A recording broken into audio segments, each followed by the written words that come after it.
December 29th, 2019, we went to Legoland Discovery Center and Sea Life Aquarium in Phoenix, Arizona. My sister Sharon had gifted us these tickets as part of our boys' Christmas presents when we went to visit her in Arizona. Little did we know that this would be one of our last family trips before the coronavirus shut down the United States for travel. Once you pay your admission, they line you up on colored dots and you watch a screen that gives you a little preview before entering a large room that has a very interactive storyline and takes you through the Legoland city.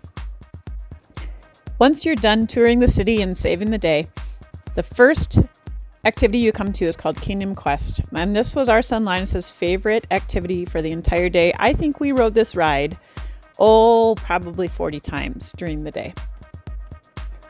On this ride, you go through a little cave area and use laser guns to shoot all the bad guys that you can, and then at the end you get a high score.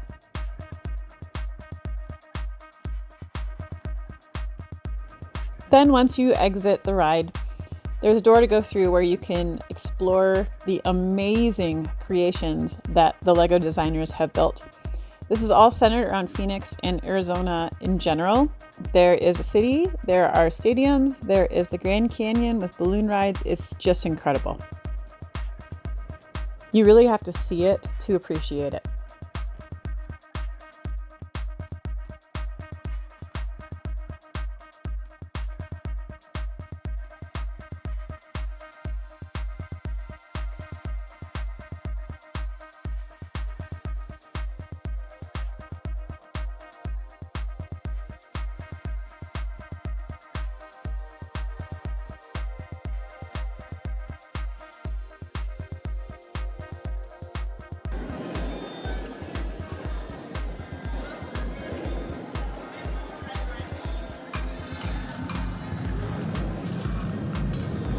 Be sure to stick around for the fireworks show. It's pretty spectacular along the back wall. On your way through, don't forget, you can't feed the wildlife. After spending some time enjoying some of the rides and the Lego displays, of course you might need to stop in the bathroom, which in their own right is pretty darn spectacular. The main room, where all the action is huge and lots of things to do, see, and just experience. There's a pretty awesome construction-themed playset here, and so make sure that you throw some socks in for your kiddos. They have to have socks on in order to play.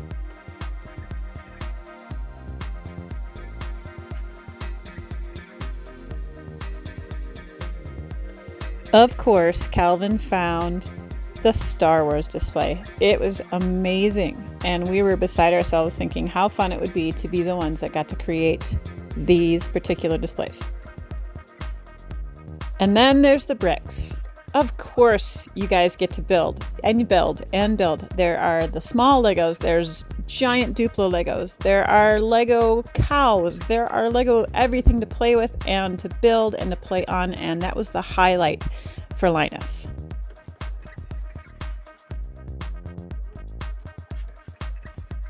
Another really cool side display was the one that's really girl themed. There were apartments and news stations and a whole little city that was kind of pinkish and really a lot of fun to look at. This one table, you could build a display and then check the earthquake rating of it by how well it stuck together after you turned on the earthquake. We got a kick out of this. I think we spent a good half an hour just building and rebuilding at this spot. Merlin's Apprentice was another ride. This was more suitable for our older kid. I think the little guy would be okay on it, but there's some pedaling involved, so you want to make sure their legs are going to be long enough. And I believe there is a height requirement for this one. But it's a lot of fun. You get to spin around, go higher the more you pedal. The guys had a great time and went several times.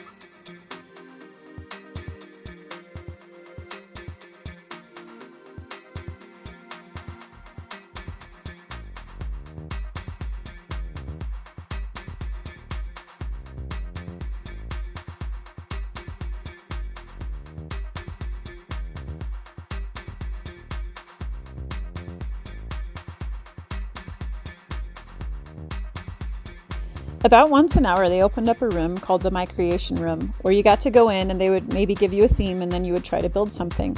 My sister was awarded with a creative award for how fun her little guy came out. And of course, sometimes it was just fun to interact with the displays themselves. Don't forget all of those amazing photo opportunities because they're all over the place, especially when Emmett showed up. After lunch, we moved on to the Sea Life Aquarium. It's right across the hall from Legoland Discovery Center, and you can do a combined ticket that makes admission to both a whole lot more affordable.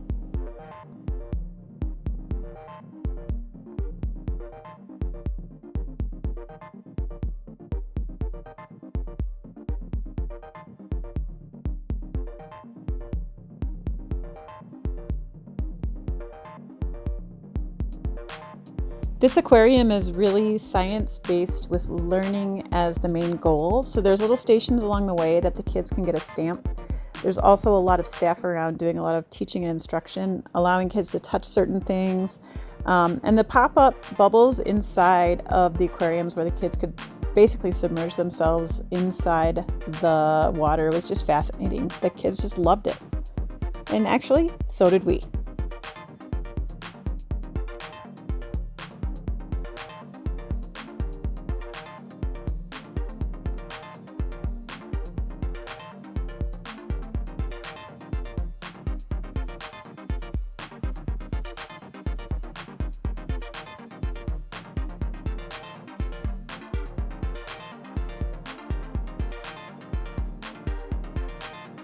After a pretty wild and loud morning in Legoland, it was really nice sometimes to just sit and watch the fish, the seahorses, all the really neat animals that were in the aquarium and relax a little bit to calm down.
For me, I think the coolest part of the aquarium was this tube where you could sit and watch for hours if you wanted to, all the different marine life swimming around you. We saw sea turtles, we saw very large fish.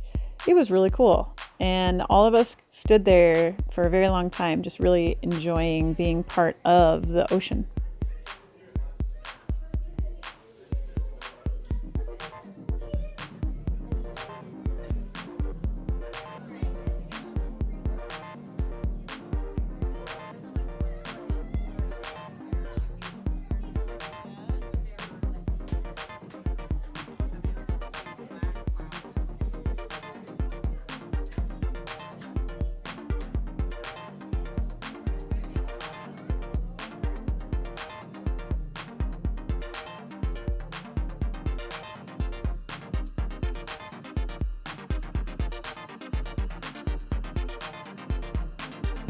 And we tried to answer the question, how many people can you fit inside one of these tubes inside the aquarium?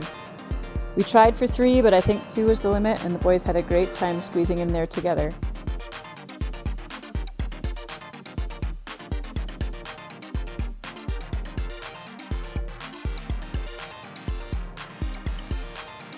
You can see how much fun we had today at both Legoland Discovery Center and Sea Life Aquarium. It's a great double ticket and we recommend it to anybody. Of course, check ahead because of, the coronavirus rules that may be in place currently. But if you have the opportunity to stop by and have some fun here, we highly recommend doing so.